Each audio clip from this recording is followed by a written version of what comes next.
Eu sou Vitor das Chagas e eu vou falar algumas definições que são importantes para a compreensão de uma série de Fourier.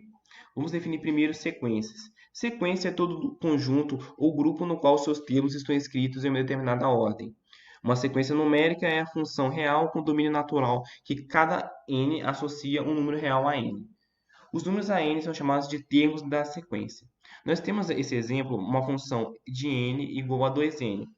Calcule a sequência dessa função. Substituindo n por 1, 2, 3, até o infinito dos números naturais, temos que f de 1 é igual a 2, f de 2 é igual a 4, f de 3 é igual a 6, por exemplo. Então, portanto, a sequência pode ser escrita por 2, 4, 6, 8, 10, até o infinito dos números naturais. Note que uma sequência tem por definição infinitos termos. Agora vamos falar um pouco sobre a definição de séries. Seja n uma sequência numérica, chama-se série gerada por n a sequência Sn definida de modo seguinte. S1 é igual a 1, S2 é igual a 1 mais a 2, S3 é igual a 1 mais a 2 mais a 3. Sn é igual à soma de A1 até a n. Ou seja, a série é uma soma de uma sequência, uma soma da sequência infinita. Para designar uma série, a gente pode usar as seguintes notações. Uma notação mais utilizada é a somatória de n igual a 1 ao infinito de an, por exemplo. Os números A1 a 2 chamam-se termos da série. An é o termo geral da série e as somas S1, S2, Sn são chamadas somas parciais da série. Vamos falar agora sobre definição de funções contínuas por intervalos. Uma função é dita contínua por intervalo se é definida e contínua exceto em um número finito de pontos de A a B. Ou seja, uma função ela, ela tem descontinuidades em certos pontos dentro desse intervalo. Os limites pela direita e pela esquerda existem para cada x0 pertencente a esse intervalo. Uma observação muito interessante é que se uma função é contínua, o limite pela direita e pela esquerda são iguais. Vamos definir agora funções ímpares e pares. Dada uma função f de menos a, dizemos que f é par se e somente se f de x é igual a f de menos x para todo x pertencente a A. Ou seja, os valores simétricos devem possuir a mesma imagem. Observe que essa é uma função x ao quadrado, que para todo valor de x negativo, a sua imagem será igual a todo valor de x positivo, ou seja, a função ela está espelhada em torno do eixo y. Dizemos que f é ímpar se e somente se f de menos x é igual a menos f de x para todo x pertencente a A. Ou seja, os valores simétricos possuem imagens simétricas. Isso quer dizer que, vamos observar essa função x ao cubo, por exemplo. Para todo valor de x negativo, ela será uma imagem refletida em torno do eixo x, da imagem de x para todo x positivo, no caso. Então, essa é uma função ímpar. Vamos falar algumas propriedades dessas funções que são muito úteis para o cálculo de integrais.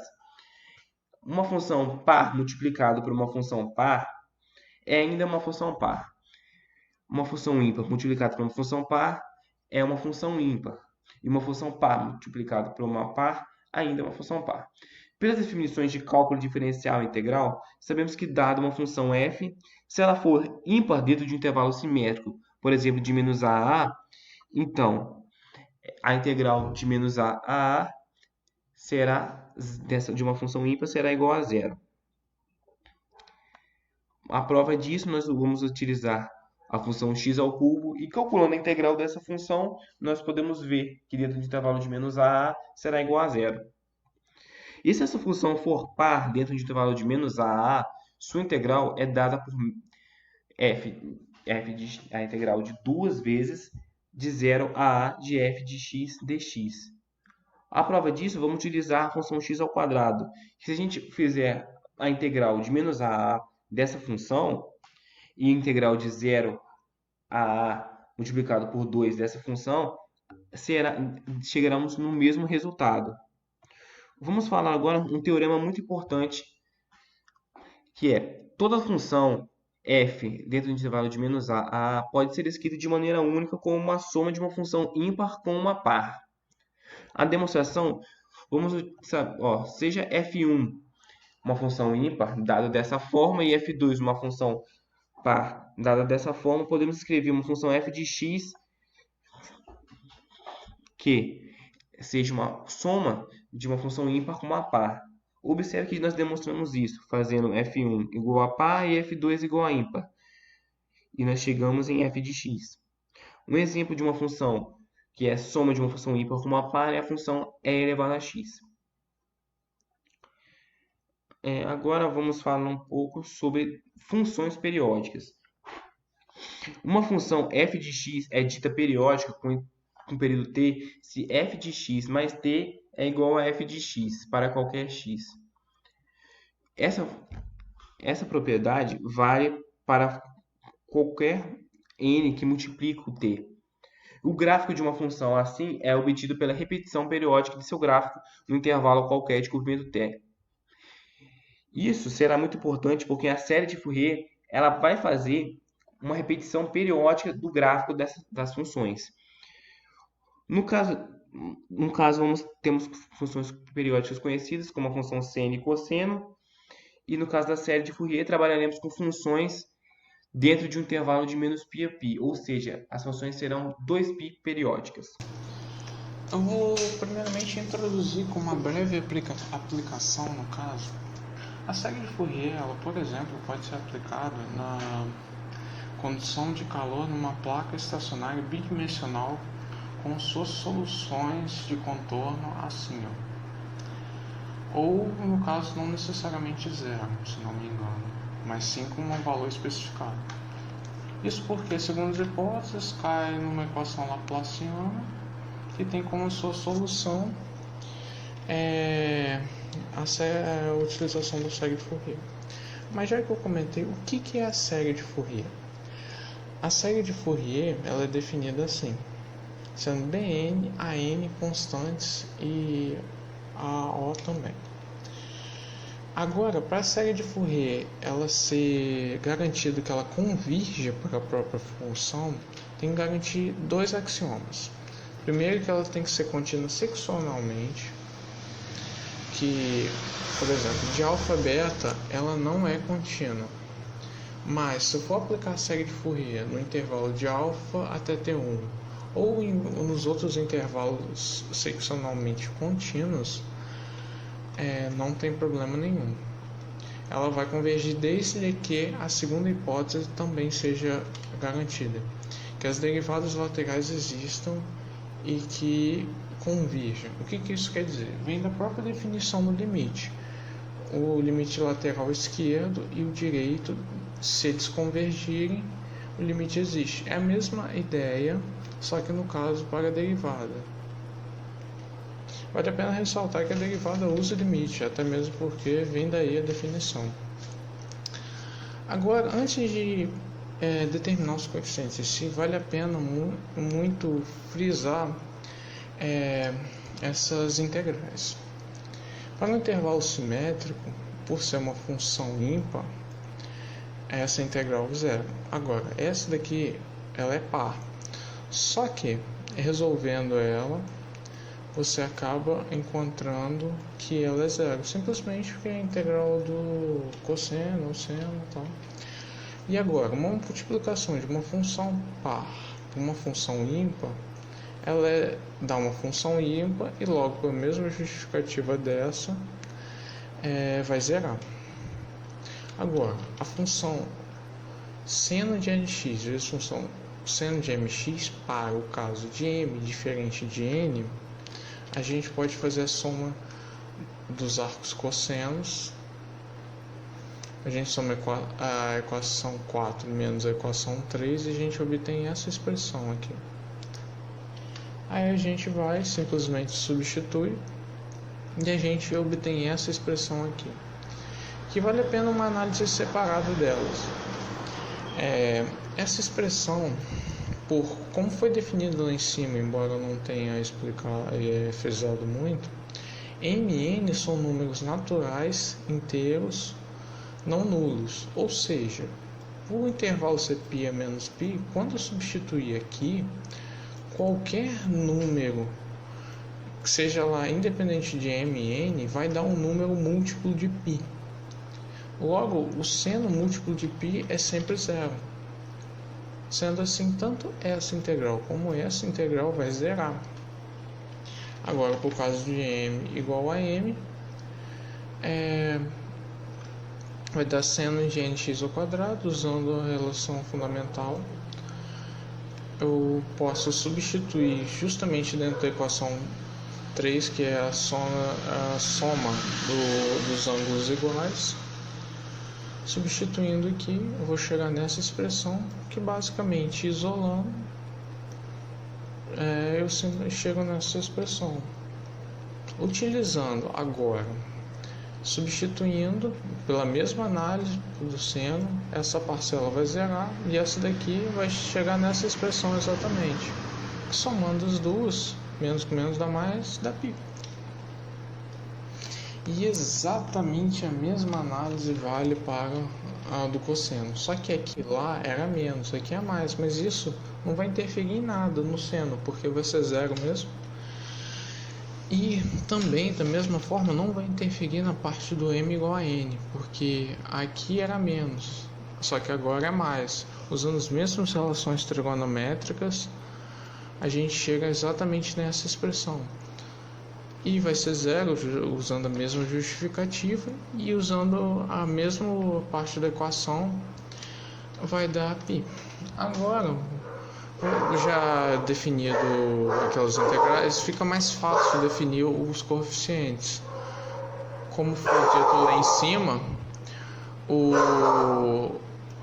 devido ao teorema da convergência uniforme, que não é o objetivo desse curso, mas vale a pena ressaltar que a integral de seno de nx, ou melhor, a integral ela pode ser jogada para dentro devido a esse teorema, e a integral de seno de nx, como foi definido lá em cima, é zero, e também a do cosseno de mx é zero, e que basicamente a gente vai chegar nessa definição, que a constante inicial é definida assim. Agora, para o AN, multiplicando tudo por cosseno de mx, a gente vai chegar nessa mesma expressão que a gente viu que é zero. A gente chega nessa mesma expressão que, já jogando integral pelo teorema da convergência uniforme, a gente viu que é zero.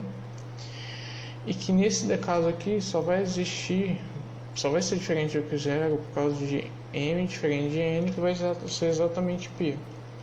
E basicamente, novamente, a gente chega nessa expressão aqui. E exatamente a mesma coisa por determinar o Bn. Só que em vez de multiplicar por cosseno, a gente multiplica por seno de mx, que vai chegar nessa expressão aqui, que como já foi dito, é zero. Essa daqui, por ser função ímpar e par, também é zero. E essa daqui só vai existir por causa de m igual a n, que vai ser π. Aqui a gente chega exatamente nessa. Vamos falar um pouco sobre a convergência de uma série de Fourier. Nós temos aqui esse teorema da representação por série de Fourier. Consideramos que f de x seja periódica, tenha um período de 2π e seja contínua por intervalos dentro desse intervalo de menos π até π. Considere que f de x possua derivadas tanto à esquerda quanto à direita de cada ponto desse intervalo. Então, a série de Fourier de f de x converge para f de x0 se f é contínua em x0, ou seja, a função irá tender ao valor da f de x naquele ponto se ela for contínua. Mas, se ela for descontínua em x0, ela será a soma do valor do limite lateral pela esquerda mais o limite lateral pela direita dividido por 2, ou seja, ela será uma média dos limites laterais.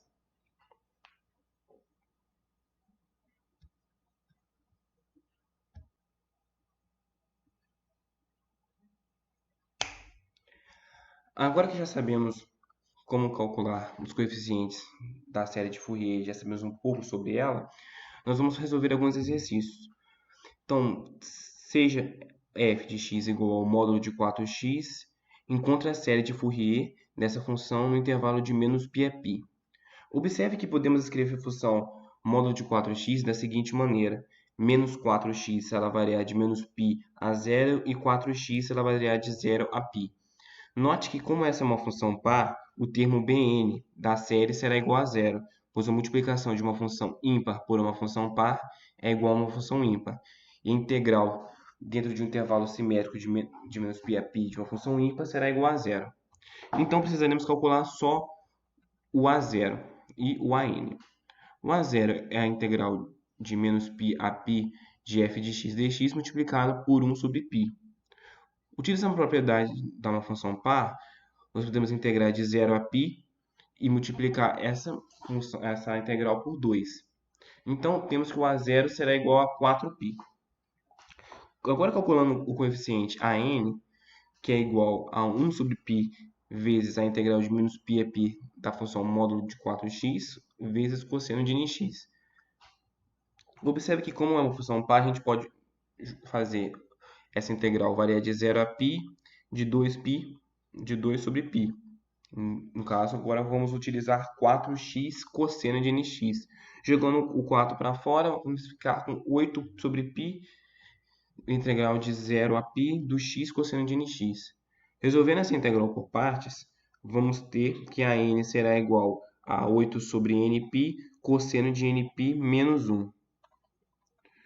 Observando o ciclo trigonométrico, note que para todo n par, o cosseno dará uma volta completa no ciclo trigonométrico. Isso significa que para todo n par, o cosseno de nπ será igual a 1. 1 menos 1 é igual a 0. E para todo número ímpar, ele dará meia volta no círculo trigonométrico, o que dará que o cosseno de nπ ímpar será igual a menos 1, o que dará, então, menos 2 vezes a função, menos 2 vezes 8 sobre nπ, o que será menos 16 nπ. Substituindo esses valores, os coeficientes a0 e an, no termos da série, ficaremos com a série igual a f de x igual a 0 sobre 2, mais a somatória. Fazemos n igual a 2m mais π para manter somente nos termos ímpares da função. Então, fazemos então de m igual a 1 até o infinito de menos 16 sobre 2m mais 1 π vezes cosseno de 2m mais 1 x. E assim nós teremos a nossa função aproximada da extensão periódica do módulo de 4x no intervalo de menos π a π.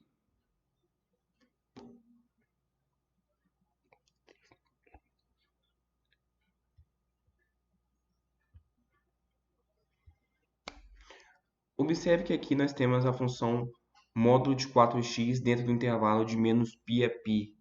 E nós temos agora a série de Fourier dessa função.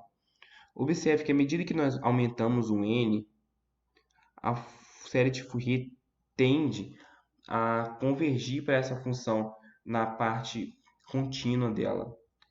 Observe que do ponto zero, a função, como ela é descontínua por natureza, a série de Fourier não está convergindo para ela. Ela está tendo um valor diferente, no caso, ela está divergindo nesse ponto. Observe que isso acontece porque ela não é diferenciável nesse ponto. Então, o f o limite pela esquerda é diferente do limite pela direita. Pela definição de cálculo 1, ela já não é diferenciável. Então, acontece que como ela é descontínua, a convergência não vale para ela. Então, observe também que a série de Fourier ela vai dando cópias periódicas dessa função. Então, essa é a série de Fourier, uma representação gráfica da série de Fourier da função módulo de 4x.